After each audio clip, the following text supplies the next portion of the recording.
podcast covering all of Trek, hosted by Amy, Mark, Christos, Kelvin, and Kristen. Whether you've got Xbox or Nintendo, check out Bargain Bin Gamer, a YouTube show hosted by Davey, a self-proclaimed gamer who specializes in reviewing and showcasing affordable video games. 2 episodes enter the arena, 1 comes out victorious. Join hosts Joe and Kevin, and a guest, as they debate which should win the Batleth battle. Grab your popcorn as you listen to Cinema Z, a film discussion and review podcast showcasing films you probably missed, but should definitely check out. Hosted by Mark and Matt. Don your apron for The Food Replicator, where Matthew eats and drinks his way through the Star Trek cocktail and 3 cookbooks. Beam Aboard Galaxy Class, a Star Trek Next Generation podcast covering all of TNG, hosted by Steven. In order to not repeat it, listen to History with the Zalagis, a snippet of historical events from around the world, hosted by Chrissy and Jason. For the newest Trek coverage, check out Infinite Diversity, hosted by Chrissy and Thad. Curl up with a good book and delve into Beta Canon with Peter, host of the online Trek Book Club on Twitter, and his new companion, Trek Book Club podcast. Test your Trek knowledge with Trexperts Quiz, a Star Trek quiz show hosted and written by Davey. Whether you're a member of Starfleet Federation or Planetary Union, go check out Union Federation, covering current Star Trek and the Orville, which we all know is really a Trek show, hosted by Kyle, Kevin, Amy, and Haley. Head over to YouTube and watch The View Screen live on Sundays, your Trek-inspired talk show hosted by Kelvin and Amy, with Season 2 starting in September for a 10-week run. Spill the tea with Christos while he discusses current Trek news and events and explores the world of fandom via guest interviews, all with a LGBTQIA+ perspective on What's the Tea-Bab. And for our Patreon members, we have the Hive Mind with monthly script readings, Let's Fly, a Discovery reaction show, It's Green, a cornucopia of topics, Amy's Math Moments, a quick look at math moments in Star Trek. We know you have a choice of podcasts to choose from, and we thank you for listening to BQN. Assimilate the audio.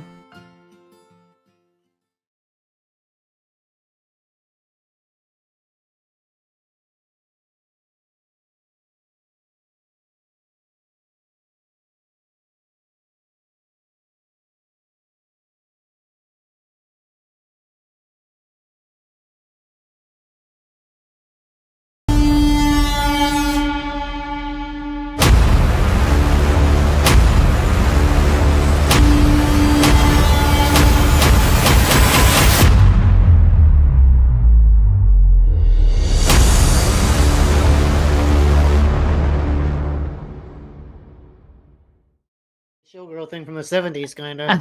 Oh, yeah. Hello, everyone, and welcome back to the BQN Hive Mind. I almost said the Trexperts Quiz then.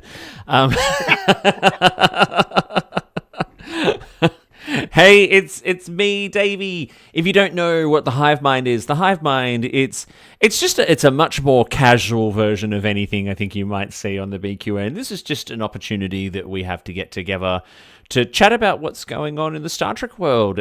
We get together with our hosts and some of our wonderful BQN network patrons. So if you would like to be a part of a future Hive Mind discussion and be on one of our shows, make sure you become a patron. You can do so at patreon.com/BQN.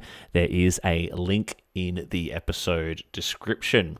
We've got a special edition of the Hive Mind today. We are doing a bit of an STLV recap. So Star Trek Las Vegas, for the uninitiated among us, I'd say probably one of the biggest and most well-known, if not unofficial, Star Trek conventions. It might be the biggest. I reckon it would be the biggest. So I'm joined today by two people who actually went to STLV to share their memories and thoughts of this wonderful convention with us. I've got Amy. Amy, how you going? Hello, hello.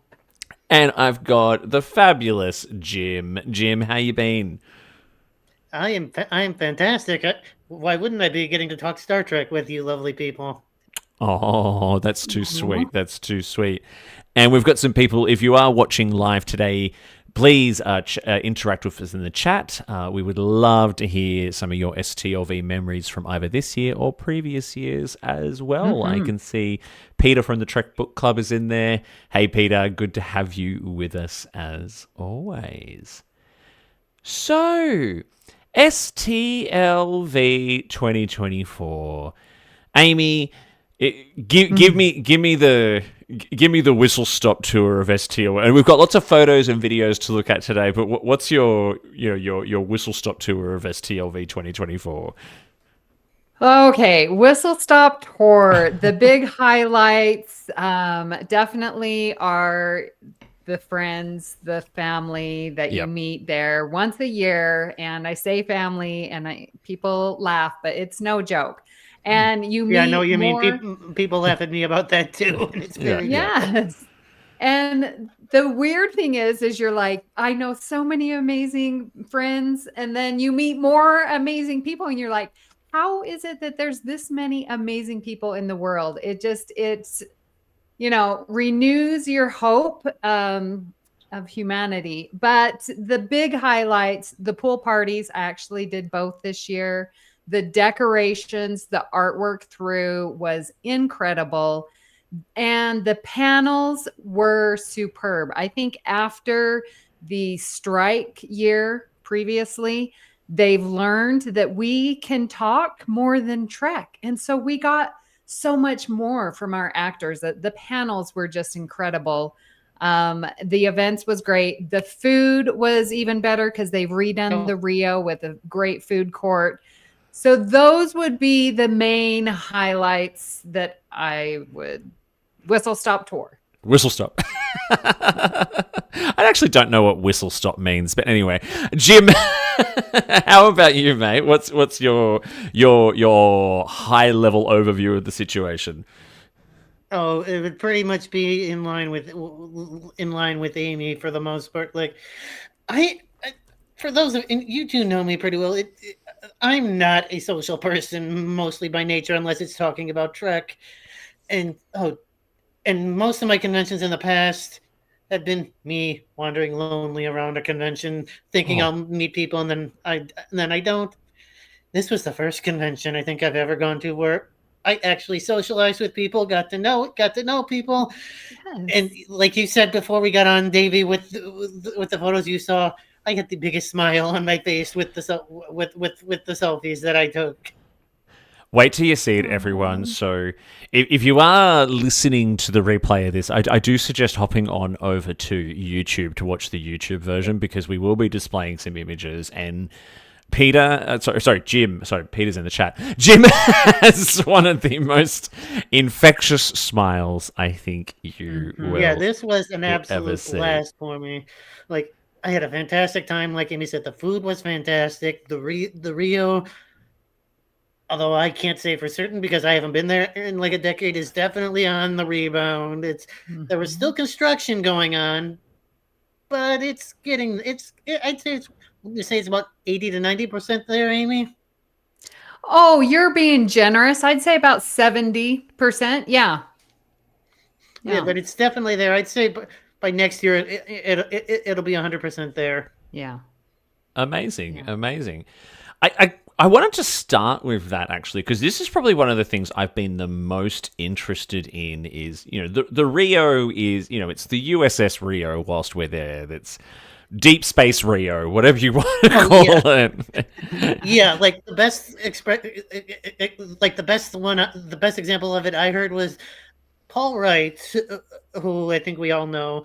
Like, he heard someone in an elevator say, and although they were probably being negatory, he took it in stride. He was like, those damn Spockies are here again," or it was something similar. Those damn Spockies. Paul, if you're listening to this, I apologize. I probably got it wrong, but it was something along that lines. So look, the Rio certainly. I mean, it's got that fabulous convention center, right? Mm-hmm. It's huge. But my last time at STLV was back in 2019, and it was not great. Like, it was really starting to fall to bits. But I've heard there's been quite a bit of work done to it. So, Amy, tell us a bit more. Like, what's been happening at the Rio? Like, can you see that it's getting better? Are they modernizing it? How's it looking? Yeah, the rooms in the Ipanema Tower have been redone, and my room was large, accommodating, comfortable. The beds were nice, sheets were clean, plenty of towels. Good to hear. Water pressure, yeah. Water pressure, it's still old plumbing type of thing. So it's a facelift. The new carpet is beautiful with lovely Rio-esque animals on it. So, I mean, that's such a Vegas thing that you have to appreciate the carpet. But they removed the buffet, and that's where they put in the food court, which is not your typical super fast foods. I mean, they are faster foods, but they're good quality fast foods. Oh, God, yeah. The Tony Luke's was unbelievable. Yeah, impressed. They had a wonderful noodle soup place and a chicken finger and a good variety of foods. So that was really, really good. There's, like I said, some of the floor with the gambling was still being redone. The lobby bar, I did spend a lot of time there, and that was redone. And we'll see on the slides. They, had some drinks for us. And very grateful that they did not touch the Masquerade Bar. Oh, However, I know. At least not yet. Yeah. And they had it well staffed. We spoke to the general manager. Friends, when you go there long enough, you start knowing people. Anyway, so the general manager made sure that the Masquerade Bar was fully staffed and usually it closes like at 11 p.m. because no one's there. But they made sure it was open until the last person didn't want to drink anymore. So they were very accommodating for us this year. And that is completely because of the new management company that's taken over. It's good to hear. I mean, wow. I mean, I could swear I've swung through the Masquerade Bar at like 3, 4 a.m. and still seen you there, Amy Nelsons. Well, it's a fun place to be. Notice she didn't deny it, everyone. The Masquerade Bar was a great time. And I will say this about the rooms. When I first got there, they put me in the Masquerade Tower, which hasn't been renovated yet. Yeah. But fortunately, because I had asked for a new room, my brother, who came with me and did his own separate thing, let's just say he didn't take that well and chewed a new one to the front desk and managed to get us into the Ipanema Tower. Good. 2 years in a row, Jim, I got put into a smoking room when I clearly asked for non-smoking, and it was so bad in there. And both years, the only way I managed to get the room changed was by placing a little $20 note on the concierge's desk and saying, "I'd like you to fix this, please." Because up until that, no one would help me. They just came in and sprayed some air freshener. My brother my brother can be my brother. I love him to death. Can be persistent enough that people will do it just to. Andy, I'm sorry if you ever hear this. Just to get him to go away. It's good to hear that the food situation has changed too, because the Rio is not really that accessible to the main strip unless you kind of get the courtesy bus or a taxi, and it can be a pain. And when you're kind of there at the convention, you really just want to be there enjoying the experience. You don't really want to go anywhere. Yeah. But the food was always just, I think you had like the Guy Fieri restaurant, which was okay, but really expensive. Or you had Smash Burger. That was pretty good, actually. And not good, in my opinion. Oh, you don't like that? Okay. I mean, it would do for me. I think it was like the lesser of however many evils there were. Yeah, and then you had I like the Hash Guy Hash Fieri a restaurant, Go-Go. actually. You'd have Hash Hash a Go-Go, which is humongous portions, but yeah. and then closes, after basically breakfast brunch time. So Yeah. it's not open the whole time. And then you had Smash Burger that was on the second floor and nothing else. I mean, it was just ridiculous. Yeah, I ate. There was So- like an Asian food restaurant there a while ago too. I ate there, and I swear they must have put so much MSG in the food because I Yeah. instantly had a migraine from eating in that restaurant. Yeah, no, but Hash House to Go-Go is still open, still has the Yep. big portions. Yep. It's still pretty good. Mhm. Guy Yeah. Fieri is still there. I like the food at the Guy Fieri restaurant at least, but I can see why it's not everyone's cup of tea. And then I heard where it used to be the All American Grill changed over to a different restaurant. That one, I only saw it open once, and two, I heard that it wasn't that good of food. Or are you Okay. talking about the place at the base of the Ipanema? Yeah, where it used to be the All American Cafe. Yeah, I think I know the one you're talking about. I ate there once. I think it was with Paul, and although the food was expensive, it was pretty good actually. Okay. Okay. I just heard hit and miss on that one. Yeah. I mean, look, It Hash was Hash also hard House to was get always into. a Hash House was always a good option for a hangover breakfast for me because those big portions certainly came in handy during those things. Sorry, Yeah, Jim, no, what were but you going to say? No, but the new place that we can't seem to remember the name of at the base of Ipanema was also really hard to get a reservation into. Like you either had to reserve it earlier in the day, or when you did go, when you did go at dinner time, you had to wait like an hour. Yeah. Mm-hmm. Hey, that's probably still less than you have to wait in line at Starbucks in the morning. Although the Starbucks, I did notice, although I never used it, they did have an online ordering, so you Yeah. can order in advance. Oh, and that's then, good. and then go pick it That's up. good to hear. It yeah. was much faster.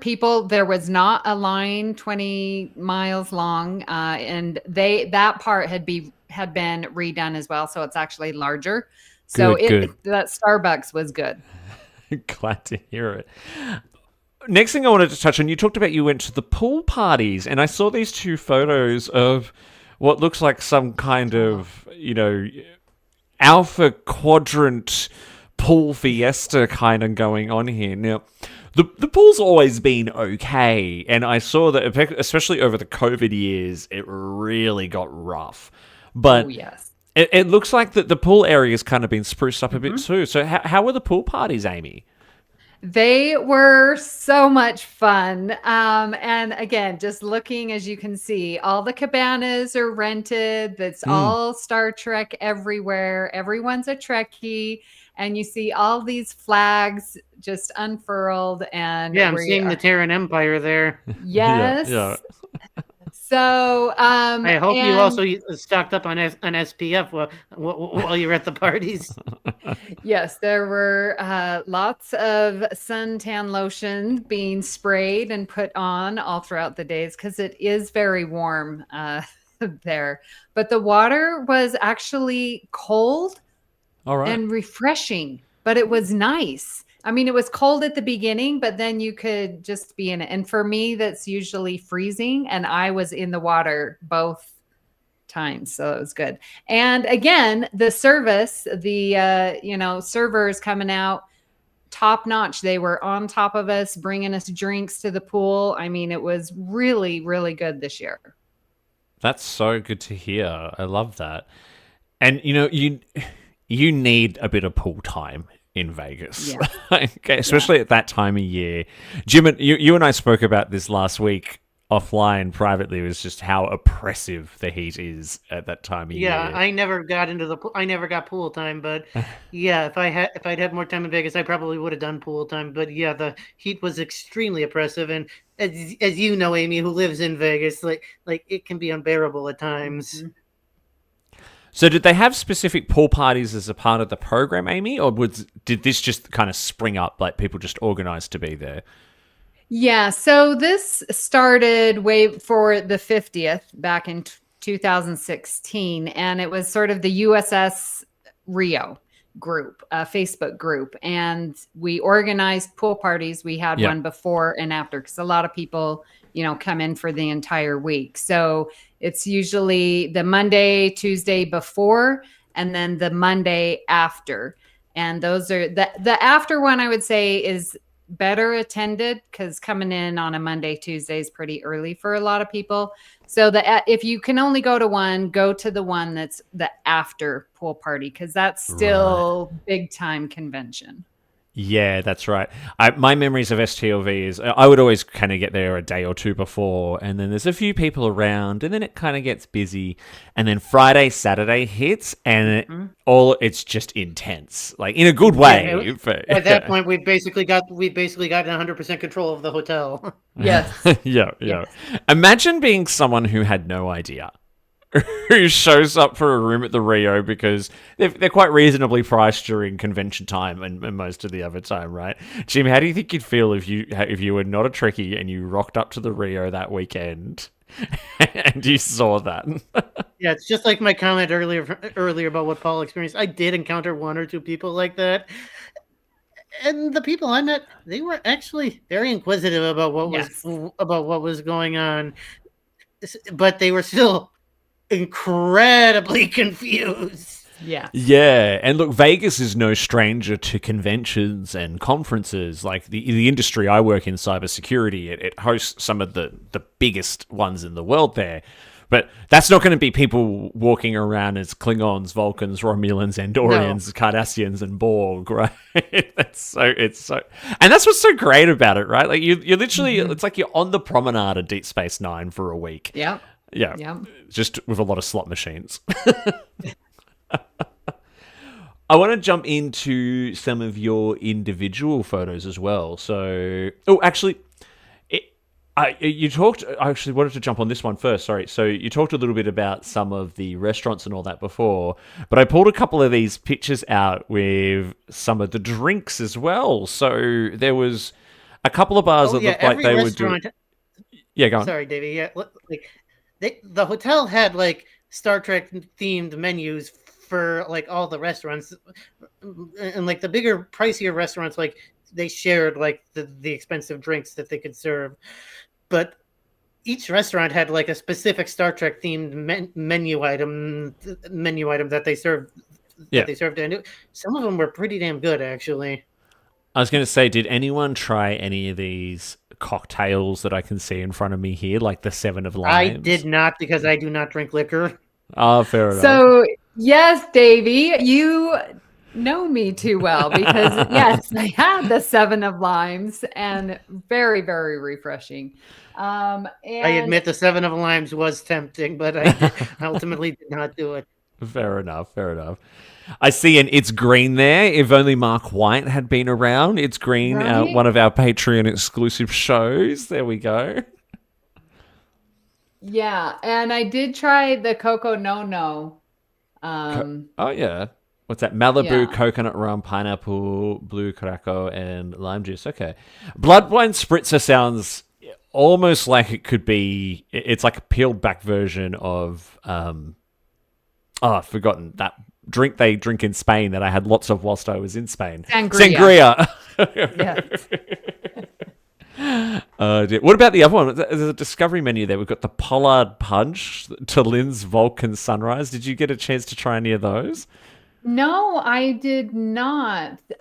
There was a smoked bourbon drink in the main lobby bar that used to be called the iBar. I can't remember what it was called now, but they had a cocktail that was made with Paul Wesley's bourbon. And so that was featured there. Yeah. So I did have quite a few of those because that was a nice drink. Yeah.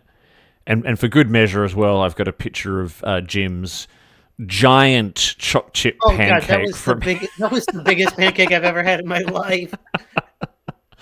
I would be done for the day if I ate that, Jim. Oh, like I used to be able to eat stuff. Myself. Yeah, that would be it. You would not. I ate at Hatch House of Go-Go every breakfast, and that was like the biggest serving they gave me. Amazing! It's making me hungry. And of course, you also have the. Go back for a second, Davey. Oh, yep. of course, I was going to say that balloon Borg cube was like one of the best things in the lobby. Yeah, you could go inside, and this was, it had to have been what, 10 feet At least. cube? Yeah. And, and then on the outside was the Enterprise. On the inside was this little Borg. Yeah, it was really cool. But every year they have the balloon artist and he creates something for each. And this one, I think, in my opinion, was my favorite out of all the balloons. On the first day, they also had lights like strobing inside the cube. It was fantastic. Yeah. I was wondering what was going on here. I'd forgotten about the balloon artist. Yes. I think one of the first years I went was the 50th year, and he'd done a huge Enterprise. Yeah. Massive. Yep. And yes. I've got I remember having a really funny moment the day the convention ended. I remember walking back down through the convention hall, and it had kind of deflated. And my friend and I were just like, that's just how we feel right now. Yes. By the end of the convention, it did look like some of the balloons on the cube had faded, but I think they maintained I think they must have maintained the pressure on them throughout the convention, because not a lot of them got small at all. It looked pretty much the same the entire convention. Like they must have had an overnight crew that went in and checked the pressure on them or something. Possibly. So let's go. We've got Amy. Here's some of your highlights. Grinning from ear to ear in all of these, and yet you're with some of that artwork that you were talking about there as well. Talk us through the people, the friends, the Trek family. Take us through some of your highlights. Oh my goodness. Well, of course, everyone here on BQN. Picture, of course, with Paul and Thad from Infinite Diversity, and Matt Jennings from that movie one, Cinema Z. That movie one. Well, I recognize Paul and Thad, but I don't think I've ever met Matt before. He's a darling. Yeah, I had mentioned on my Facebook post when I did this is my 10th consecutive, minus COVID, year at STLV. And I noticed that my photo albums are getting smaller and smaller. I'm taking less and less pictures because I'm just seeing everyone over and over. And I don't want to say that I'm taking advantage or that it's just becoming second nature, but it's becoming common. And so I don't take as many pictures. And then I look at them where, man, that one picture with me and Marina, I don't know if you picked that one up. It's coming up. That lighting is terrible. Like the lighting. And so that's why I'm like, I don't not in that expo hall. Yeah, it's so shit. Well, that's one of my favorite photos. That's one of my favorite moments of the convention, but we'll talk about that when we get there. Yeah. Yeah. It is. I've got some of the photos from when we did the Orions a few years back in that convention hall. It's so unflattering a lot of the time. Well, and then you can see the one with just me and the Strange New World artwork that's in the hallways. And that's not even good lighting either. It's either too dark or too, coming down one, that terrible lighting. Like the one with Thad and me, that one's cute, but because look at Thad's smile. That's at Masquerade, so we're all happy at Masquerade. So there are some beautiful smiles in this. I was going to ask you though, so you said that you take a lot less photos. I think as well, like over the years that I've gone, I've maybe not done as many panels or done as many photo ops. Is it just because that kind of stuff is good to do when you first start out, but are you maybe living a little bit more in the moment while you're there now and just because you're going to go again, right? Yeah. So do you get a little bit more? That would explain why I didn't do as many panels as I usually do at conventions, because I did more socializing, like I've said, at this one than I've ever done before. And I know. And the panels were like secondary or even tertiary for me to anything else. I know. I was very surprised, Jim. I was like, "Where's Jim?" He was everywhere when you see his photos. I know. I'm seeing his pictures. I'm like, man, I didn't see that because I'm all sitting in the panels. Well, we do have your photo with Marina now. Oh. Now, it took you a while to work up the courage to take this photo, right? What's the story here? No joke. This is Saturday. Yeah, yeah. Took me all the time. Was it Saturday or Sunday? I mean, it was like the last day. It really. And no, it was And Sunday. she did need some encouragement too. Yes, much. You or and Marina? She's just so wonderful. And I become a blubbering mess. And she was so kind and didn't remember me. I mean, I've been going to her this, I think, 3 times now.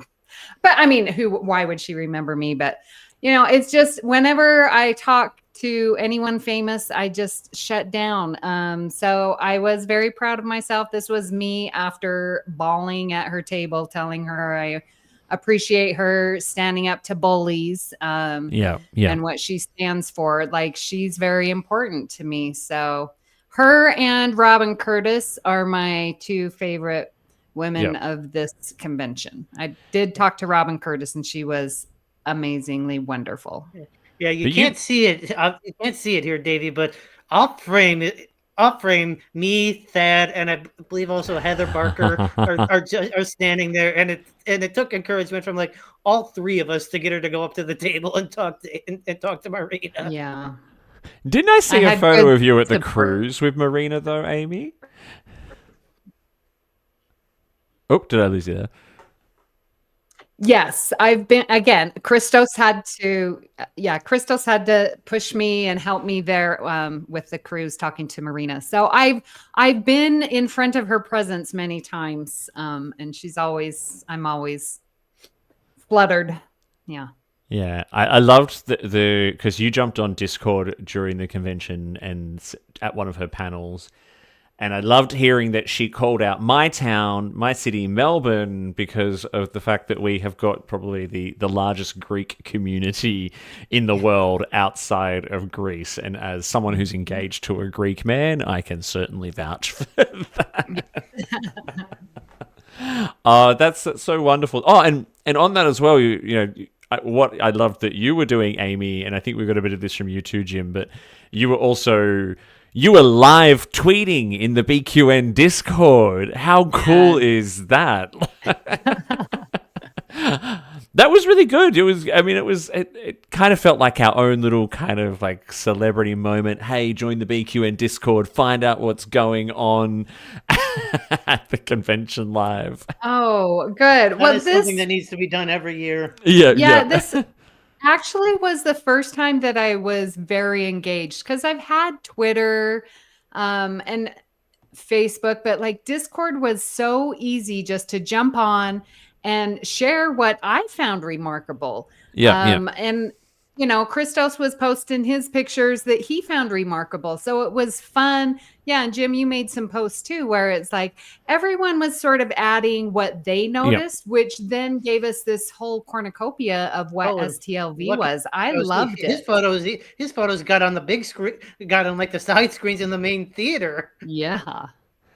I think we might even have that one somewhere. If I look through the photos, let me quickly see. Oh no, maybe not. Oh wait, no. Oh yeah, there it is. Yeah. Oh wait, it was that. No, that was the other one. That was no. Oh shoot. I must have missed it. Nope. Oh good. Yeah. Forget I said anything, people. Let's jump over now to the biggest and most infectious smile in Vegas. So, Jim, as I said, I love your photos. We got you here with Christos. I can see Matt Harker and Rhea there, and Amy as well. You look adorable in your little Enterprise jumpsuit there too, which I wore for at least 2 of the days, because that thing is made of some kind of fiber that I'm forgetting the name of, and you wear it long enough, it's gonna get even in the air conditioned hotel. It's gonna get, with that many people around, it's gonna get hot. So, yeah. So on Thursday and Sunday, I just went in street clothes. I was going to say, no, did you start to smell a little bit like you'd been crawling around in a Jeffrey's tube or what? yes, yes, kind of. Yeah, but no, yeah, I got obviously, like you said, I got me with Matt Harker there, and I believe that's in Masquerade. That's same with Christos. Yeah. With the one with me and Paul in his lovely, lovely Niners outfit. Yes. That is at the Klingon karaoke. Mm-hmm.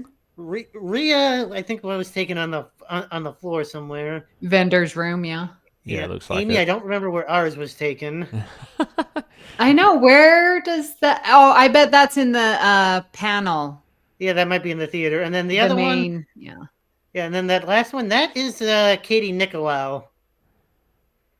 I love that phaser rifle that she's got. Yeah. That's cool. Is Yeah, that like she's an official the merchandise? No, she made that. Yeah, Oh, she's wow. the meteorologist from somewhere in the Midwest who did all those geeky themed weather reports Yes. that kind Right. of went viral. Yes. She's done a bunch of podcast appearances for both the Trek Geeks. Yeah. Might have done some on the BQN even, I don't know. But Amazing. I'm a fan of hers and had to get some photos. Yes. So, Jim, what were some of your, looking at your photos here, like what were some of your other highlights? Like what were some of the things that just really, really stood out to you? Because you did take a lot more photos because you told me this was your first time since 2012. How had things changed over the years? Oh, they have changed significantly. Like definitely bigger crowds. Even though the Rio was definitely a dump and has been approved, the Rio has changed significantly as well. Like the layout was basically the same, but just the Rio in general has changed.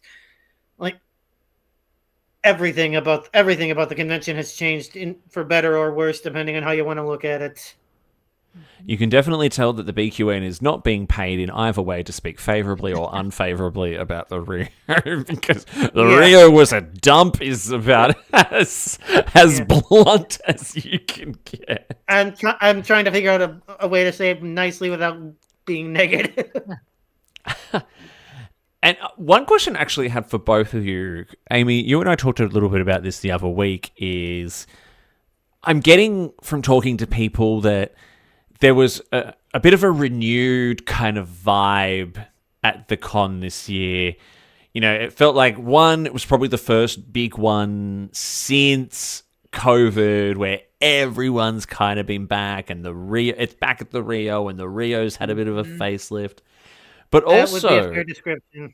Yeah, but also, I think since sort of 2019, before it kind of went off the air for a little bit, there's been so much more new Trek as well. And I could see from looking through some of the videos of the panels that, you know, you've got the Discovery cast, you've got the Lower Decks cast, you've got the Strange New Worlds cast. There's this whole new injection of life into the franchise.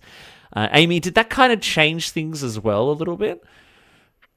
Yeah, the amount of love and excitement, and we are getting new Trek, and then coming off the heels of San Diego Comic-Con announcement of this, live action comedy that Tawny Newsom's going to be riding on. Like, we have so much new Trek, and everyone's still wanting Legacy. So there's chitter chatter about that. And it's like, there are so many shows to talk about in addition to all of our favorite classic Treks. Like, this really is the heyday of, the golden age that we experienced in the 90s, but even better because we're more civilized, we're more idic, we are more, I feel, accepting and loving, and have this great, like, we're gonna away missions, there's more conventions, like everything is just, there's not the merchandise, let's be clear about that,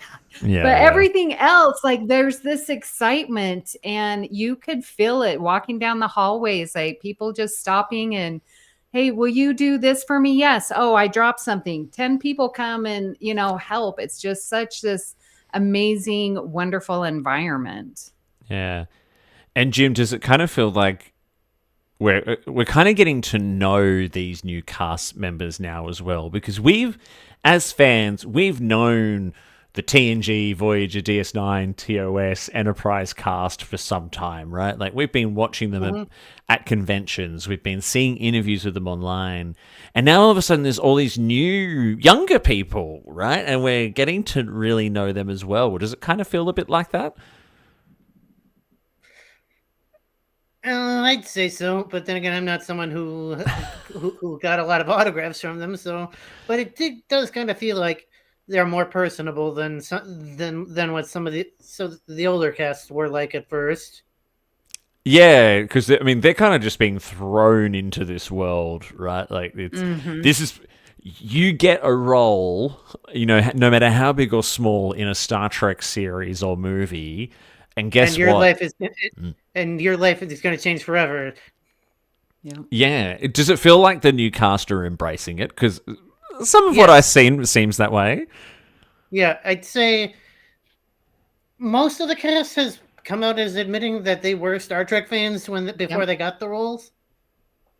Oh, really? Yeah, that's what makes it so great, is that, like Tawny Newsom, she loves Deep Space Nine. Like, all of these that they've watched, now Next Gen and a couple, or the original series like Todd Stashwick, like we now have fans writing and creating, and there's such a buzz about it, and constantly talking about, well, you took on this iconic role of Klingon woman, insert how many roles there are that have been iconic, and wearing the mantle and passing it along, and so much of that. I really feel that they are grateful and know the shoulders that they stand on right now.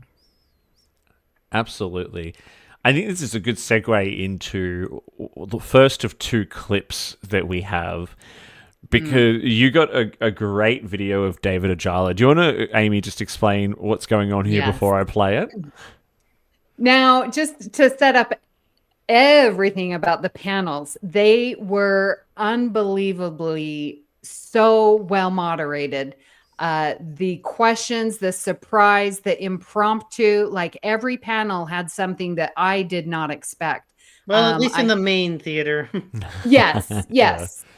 And that's where I did spend most of my time. And it was, it's nice. And I've said this before, like, we'll have a little section where we always sit. So when people come in and out, you just walk to that section and there I am, or there's someone that we know, so that's really nice. But so because of this impromptu nature, there was a lot of performance, ad-libs. Mary Chieffo and Mary Wiseman did a reenactment of Our Town, an act that they did back in Juilliard. I mean, it just, all of a sudden, Ian Spelling's handing them a script and said, would you give us a little impromptu? And they do it. And so they were talking with revisiting or picking up maybe hobbies or talents that you might have dropped. And one of them that David Ajala mentioned, he was being interviewed by the Sci-Fi Sisters, another wonderful podcast. And they were saying, well, you'd mentioned that you wanted to pick up the drums. How is that coming? And he says, well, yeah, let me go play a little something. So this is what we have. All right, let's bring that up.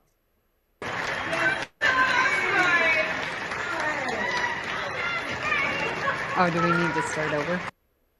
Oh, we do. Okay. I heard it perfectly. Here he goes. He's good. Yeah, so good. I mean, I was in awe. Yeah.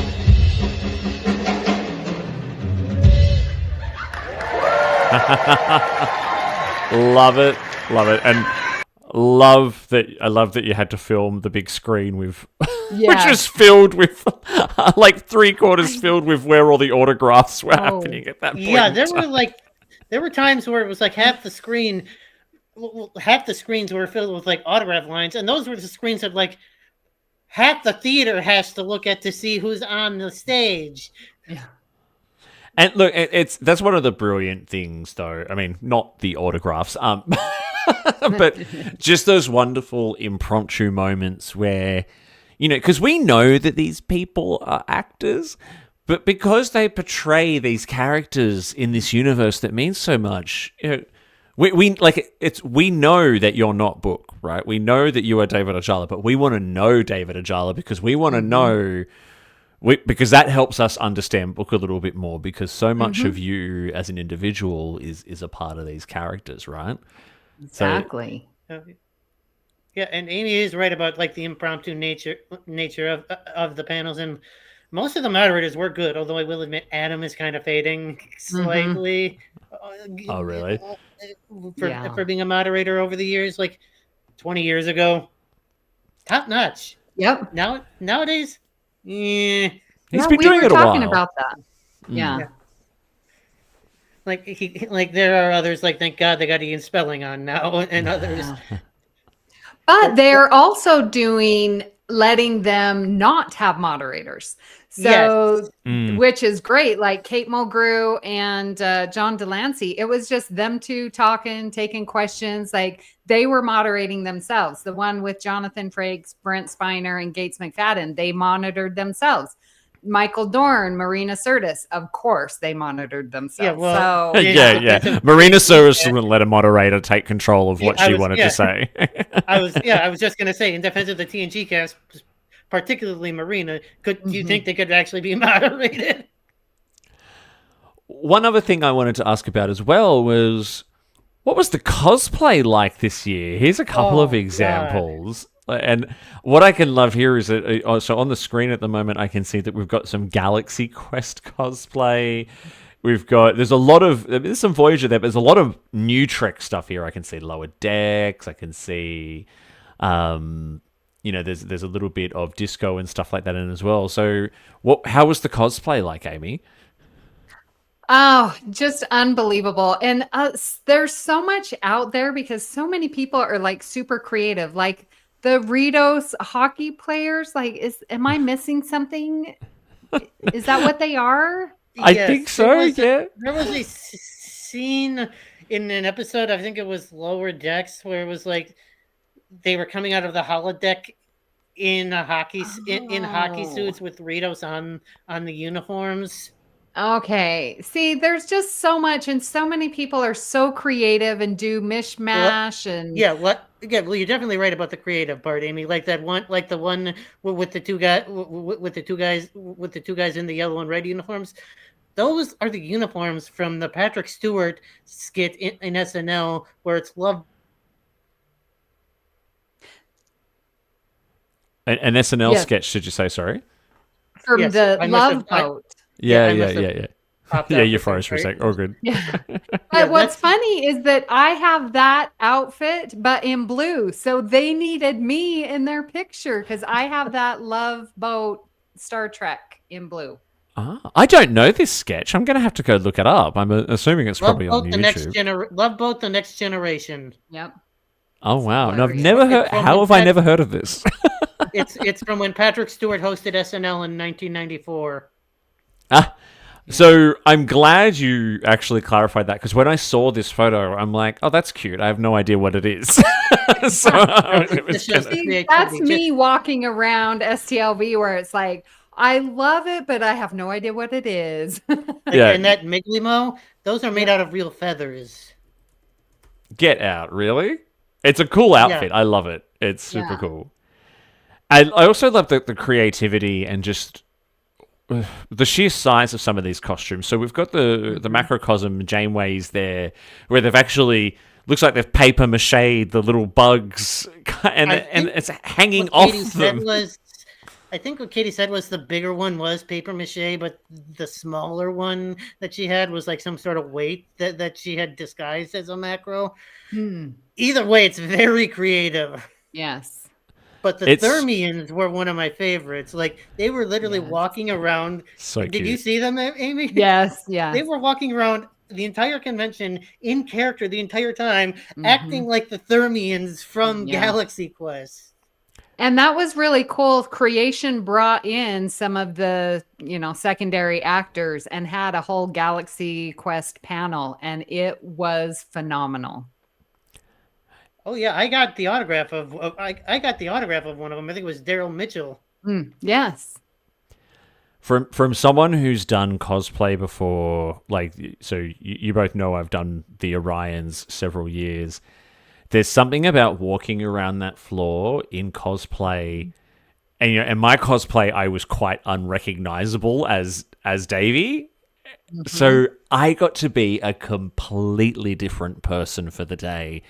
And I'll tell you, I was the sluttiest Orion you have ever met. Like, I was such a tart in that thing. But the ability to just, and that's what's just so fun about it. You can, either as someone who is cosplaying or just watching the cosplaying, there's this whole fun role play element where almost we get to kind of, as adults, we get to play make-believe, right? It's almost, there's something childlike about it because it's this element of fun of pretending to be something else that you do a lot as a kid, but then as an adult, it's not really socially acceptable. And then STLV makes it acceptable again for us to just to dress up and be silly. And some of...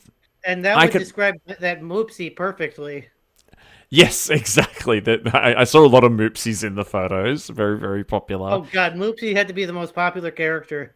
Yeah. Now we've got Peter on the comments was saying that the Cerritos a hockey player cosplay reminded him of the Voyager episode with Tom and Harry, in which they're in a hockey gear heading for or coming out of the holodeck. Oh yeah, I think that's where Lower Decks got the inspiration for the scene. Oh, okay. Yeah. So it's a bit. I think it's a bit of a mishmash then of that scene from Voyager, but putting them in the Ritos gear because I don't think there's any. there's no Voyager activewear in the cosplay Parthenon. So, well, and I was about to say as well. So some. And I noticed in some of the photos, like I saw some of the Borg Queens and I saw some Gwens and stuff like that in some of the photos. There was like one really great Gwendala. That was amazing. Amazing. And 7 of 9, of course, she's always there, a couple of them. Yeah. But some of the outfits are so elaborate that they have entire crews of people with them just to maintain the outfit and keep it all stable and touch up their makeup. Like I saw this one Borg drone walking around, like he was literally dressed like a Borg drone, like with all of the equipment on him, like the tubing, everything, eyepiece, headset, you name it. Like it had to have taken this guy months to have made this outfit, and there had to be at least 2 people walking with him, probably just to maintain the outfit. Well, and remember, we do have people who worked for Star Trek The Experience that still have their Borg. So I do know at least 2 friends of mine that were from The Experience here. And so I'm thinking it was one of my friends there. That could be, yeah. No, because it's official. It was still an impressive outfit. It was still an impressive outfit. Yeah. There's a few people over the years who have gone, wow, that person's really convincing, and they're just kind of wandering around as a Romulan or something like that. And I've heard all these like urban myths and tales about like, oh yeah, that's such and such. They were one of the actors at Star Trek The Experience, and they still think that they're there, and they're still in character. Yes. Oh, so good, so good. And we touched a little bit on the panels before, but I wanted to loop back around to that again. Now, Amy, I know you were quite big on the panels this year, and you talked about some of the off-the-cuff stuff, but what were some of the other panel highlights for you? Because they even managed to squeeze in a few announcements through some of the panels this year as well, right? Well, yes, and on our YouTube, I've got a picture of Sirach Lofton holding up Nana Visitor's book that finally has been published. Like, she brought it. She's like, this is the very first book published. She was so proud. So that was super exciting. And then there's 2 other stages there. And I wish Yeah, and this is in the lounge stage. Yeah. Sorry, Amy. lounge. So Vic's Lounge instead of Cork's Bar and Doohan, let's see, Jimmy's Place. They keep, rotating things. And then they also have the DeForest Kelly stage. And there's so many other rooms in the convention area that I wish that they would spread out even more, because to have a stage in the lounge where you're serving drink and serving food makes it very difficult to listen to who's up on the stage, because there's this, major people are chatting and talking, and it's just ridiculous how pushed it is when there's space to be had. I mean, there's rooms that, aren't even opened with, they could open Yeah. up and put, Yeah. the food separate place. Yeah, So I I'm a agree little with you, Amy. frustrated with I that. agree with you, Amy. And I will say, for the most part, the panels did work, but I did with the lounge have at least one episode where I had a sensory overload and had to get out of there. Yeah. Oh, yeah. Because it was a sensory mismatch. And this panel that we have photographed here, that definitely should not have been in the lounge. Yeah. That was the Trectivism panel, Yeah. and we don't have we don't have the entire panel on the stage here, but that was a stage that was meant for like at most maybe 6 people, and they had like 13 people smashed onto that stage. Yeah. And you also had Billingsley like frantically running around trying to doing Q&A the entire time on top of that. Like, it was something that should have been in either the DeForest Kelly or, praise be the Lord, the main stage next year. Hold on, that's for the actors. Come on now, don't go crazy. What about the so my podcast's namesake, the Inglorious Trexperts? They had their own theater this year. What were they doing in there? Oh yeah, that they took over the DeForest Kelly. They were doing, that's where you had like your creators, the writers, the draw illustrators, and some of the late night stuff. That's actually where that's actually where the Klingon karaoke was. Oh, okay. Oh, Okay. Usually it's in the lounge area. Okay, interesting. Well, it was technically connected to the lounge, so they just opened up the door. Oh, they opened it up. That's right. Yeah, I was interested to see what they would be doing, because Mark Altman and the crew of Inglorious Trexperts, like they're quite well connected within sort of the Star Trek community of creatives and actors. Like they're currently filming a documentary with Terry Farrell. So I was interested to see, because they've gone from being just a stand at the convention to their own theater. So that's really, really cool. I'm still just hoping that they don't sue me for appropriating their name, but that's fine. We follow each other on social media. We give each other little likes. It's all good. Oh, good. One day I'll build up the courage to ask them to be on the show. Yes. Oh my gosh, it better be one of those really difficult question ones, because they're smart.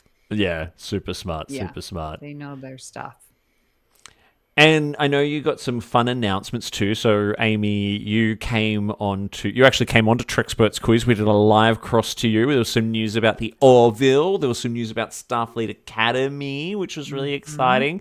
Now, tell me, when you found out that production was about to start on a new season of the Orville, how loudly did you scream? That was amazing. I heard it through the grapevine, and I saw Scott Grimes at the lobby bar, and I was like, "Oh, there's Scott Grimes," and he was talking to my friends. I don't know why I didn't go up and hang out with my friends. I'd say like 90% of the convention heard it through the grapevine, because Scott Grimes, and I don't know why he wasn't an official guest. I know, because he was only there like to be part of the band for like the main karaoke that was in the main theater on like the first or second night at like 9 p.m. Apparently he made the announcement like between sets or something like that production would start in January. Yep. That's how it went down. Yeah. So good. So excited. And they also mentioned as well that Star Trek Academy was about to begin filming, because I understand it's kind of filming right now, I think, in Toronto. Yeah, they were saying production in January. Yeah. Yeah. Right? I Yeah. get my announcements confused. So, yeah. So how much do you think that? Because one thing I haven't done is I have not been to STLV since Creation lost the official license. Right now, I mean, it still maintains itself as one of the biggest fan conventions, right? And I know there's probably a lot of interesting thoughts around the removal of that license. I don't think it's that big of a deal. Creation seems Yeah. to be doing just fine. That's what I was And going to ask, yeah, because I mean, we used to kind of get some announcements, like Picard got announced at STLV and stuff like that. But does it change? Jim, you kind of just answered the question there, but like, yeah, does it change at all? Has the vibe of it changed at all with the loss of that official license? in a good way, I'd say. Okay. Because remember how I think you both can agree with me. For years, we'd be like, why don't they bring the Orville? Why don't they bring or something else to Trek related to the con? But for years they never could because CBS would always be like, not happening.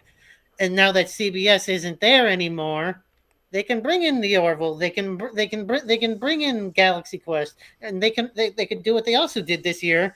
They brought in Mary McDonnell and Claudia Christian, who aren't even technically connected to Star Trek in And any the way. 12 Monkey People. Yes. Right. You know what, Exactly. Jim, you bring up a really good point, and that should be recognized because I was thinking, last year was the first year that they lost the license, and then they had that terrible AI creation of lookalikes of all of the actors, which was terrible. And it just wasn't, it really fell flat. But you're right. They are bringing in characters and sort of expanding, Trek adjacent shows that has been very successful these past 2 years. Yeah. Yeah, because And I remember in like 2012, I think it was Richard Hatch was at the convention, but he was like the one non-Trek person at the convention, and it was the rest of it was like all Star Trek, and so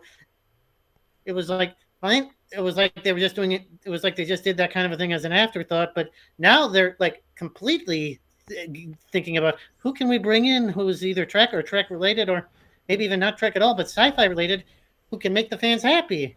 That seems to be what they're finally doing now.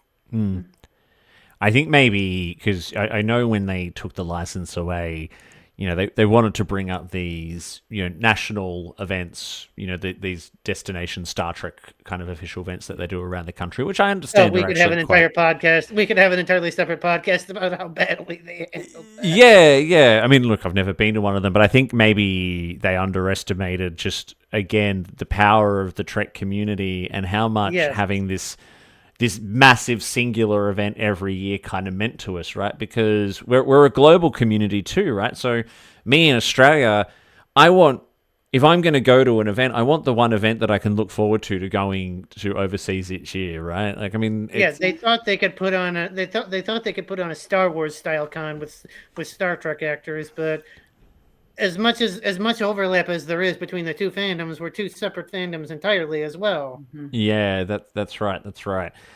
And I guess there's also, in terms of bringing in the talent, the Star Trek talent, Creation is still like, well, guess what?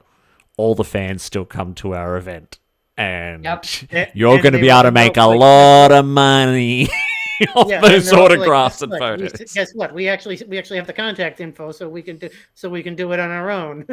Yeah, and guess what? They probably get to come and spend a week in Vegas and all that kind of stuff, and I mean, just the fact that they got Christopher Lloyd to come this year, I think, kind of proves they can handle it on their own just fine. Yeah.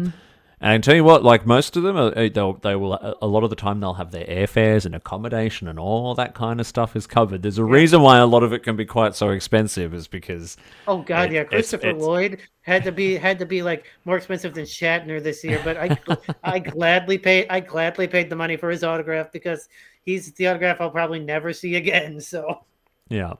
And how are some of the Shatners and all that of the world doing? Because he's in his 90s now, and I heard that he's still one of the most attended panels. How is he going these days? I didn't go to his panel, so I wouldn't know. Amy, did you go? Yes, I went. But I came in halfway because I was in the vendor's room, and And I thought, I have seen William Shatner. I catch a part of his, panel every year.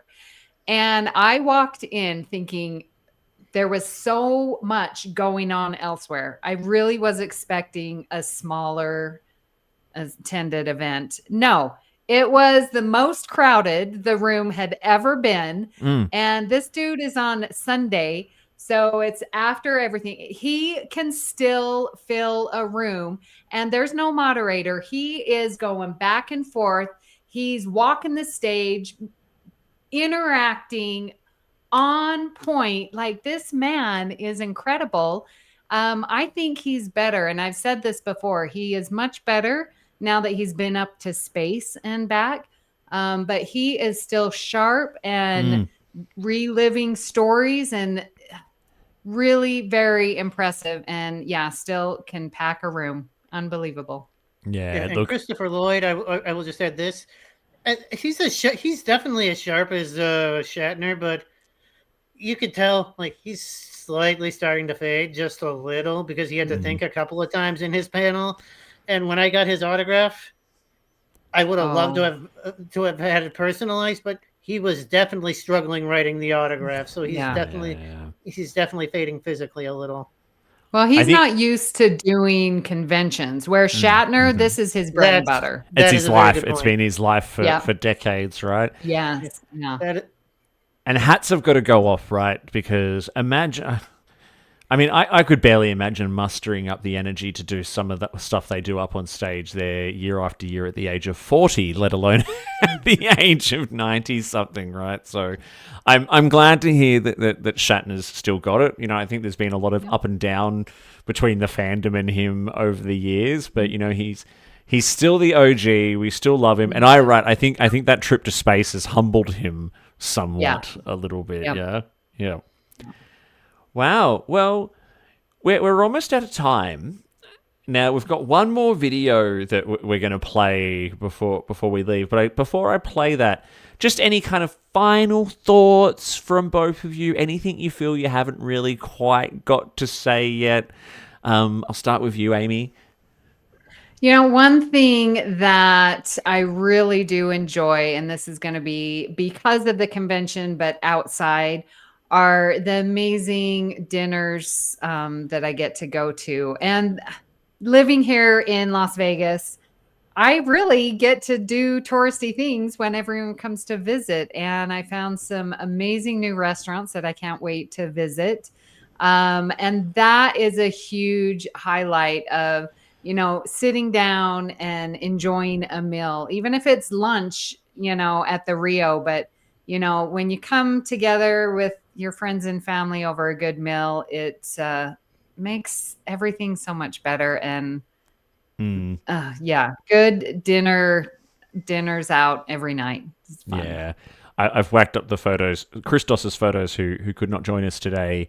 But there's some photos of there. You all went out for his birthday, and he's got quite a few photos at the Masquerade Bar. I'm not surprised, Christos, that was one of your favorite haunts.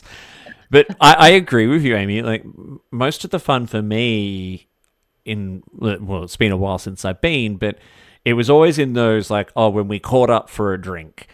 Or when we all sat down and had dinner together and talked about, like, oh my God, I saw this, I saw that. Everyone had a different experience or similar experiences, but from opposite sides of a massive theater.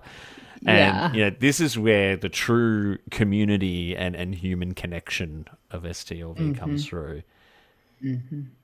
How about you, Jim? Any other final thoughts? Anything you haven't had a chance to express yet? I'd just say getting to know people beyond just Trek that you don't get to see at the convention, and like meeting the Trek geeks, seeing people like you that I don't see more than maybe once, maybe twice a year. That kind of a thing was like what made my smile so big.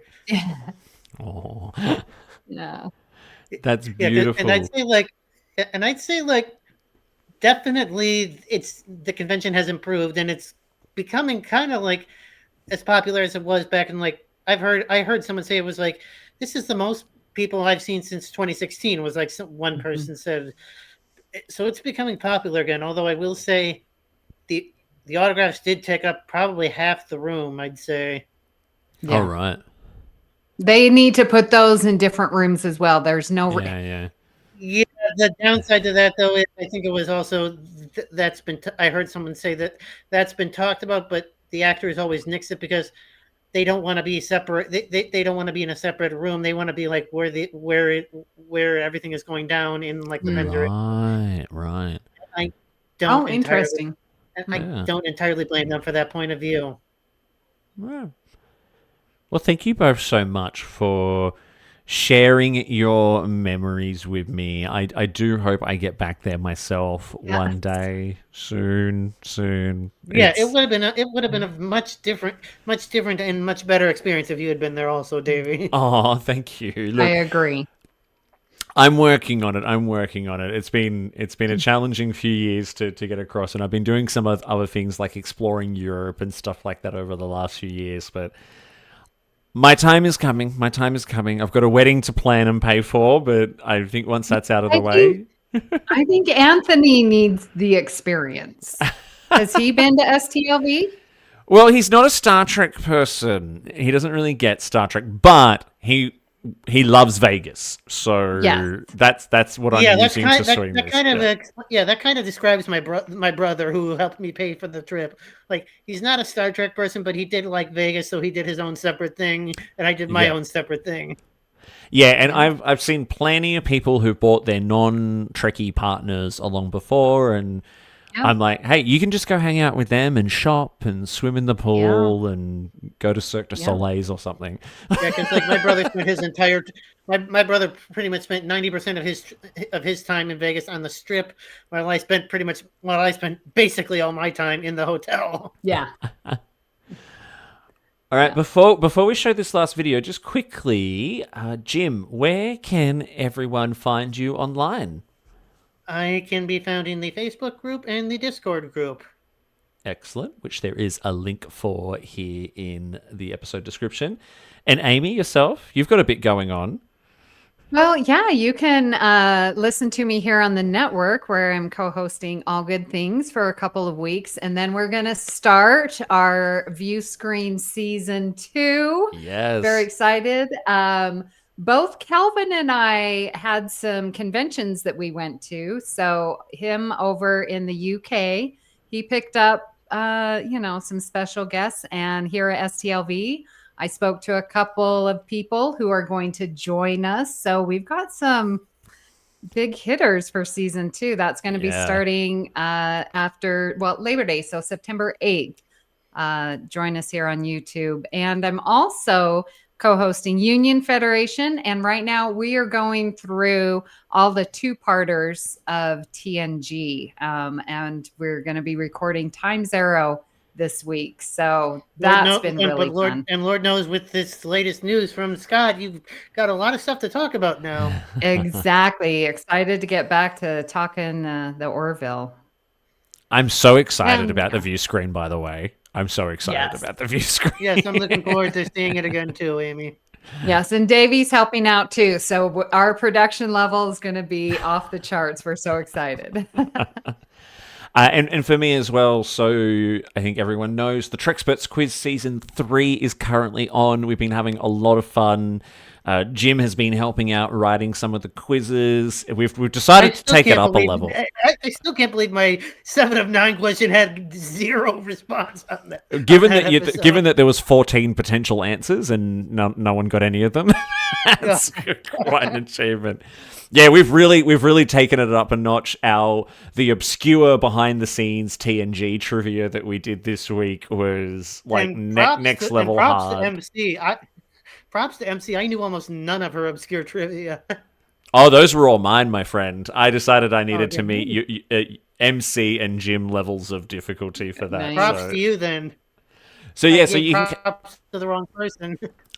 You can catch Trexperts Quiz that comes out live every Saturday in the US at 8 p.m. Eastern Time, or in Australia, Sunday morning at 10 a.m. I'm also really excited that my other little pet project on the BQN, the Bargain Bin Gamer, spelt Gaymer, we're taking that in a few different directions at the moment. So I've gone from doing just little mini reviews to now a full-blown discussion podcast on bargain games. And I'm about to welcome my permanent co-host, my good friend, Mitchell Talbot. And we're even recording in a proper, like, official studio and everything like that. It's so much fun. So keep an eye out for Bargain Bin Gamer. It's going all kinds of places now.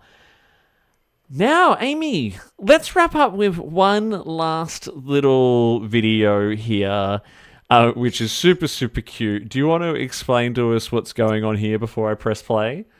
Yes. So we have Celia Rose Gooding, who, again, Ian Spelling's like, here's the words. Will you sing us a song? And so she is singing her Keep Us Connected from Subspace Rhapsody, the chorus of that. All right. Well, thank you so much, Amy. Thank you, Jim. Thank you, everyone, for listening and watching along. We'll see you next time on The Hive Mind. Live long and prosper.